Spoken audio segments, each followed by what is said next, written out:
अस्सलाम वालेकुम दोस्तों, अॼु काफ़ी सारियूं ॻाल्हियूं तव्हां शेयर कंदासीं, ख़ासि करे जेका अदाकार नवां ऐं पुराणा तकरार ड्रामे में एड थी रहिया आहिनि ऐं इन्हनि जूं काफ़ी सारियूं जेको आहिनि नयूं ख़बरूं तव्हांजे साम्हूं रखंदासीं।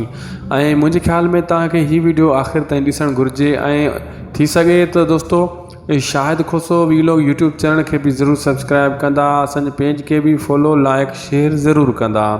दोस्तों तव्हां इहो सोचींदा आहियो जेको त यार नवां जेका अदाकार ड्रामे में छो एड थींदा आहिनि, जेका ॾिठल बि न हूंदा आहिनि ऐं पुराणा अदाकार उन्हनि खे जेको आहे ड्रामनि में तकरार ड्रामो हुजे या कहिड़ो बि हुजे उन खे छो छाजे करे न आंदो वेंदो आहे। इहा तव्हांखे दोस्तों अॼु हिकिड़ी मां ॻाल्हि वाज़े करे क्लियर करे ॿुधायां थो। जेका नवां दोस्त आहिनि जंहिंखे इन शइ जी ॼाण न आहे उहो असां अॼु तव्हांजे साम्हूं रखंदासीं। दोस्तों असल में चक्कर हीअं आहे, हाणे डिक्स जो दौरु न आहे। अॻे हूंदी डिक्स जेकी उहे विकामबी ऐं अदाकारनि खे पैसा मिलंदा।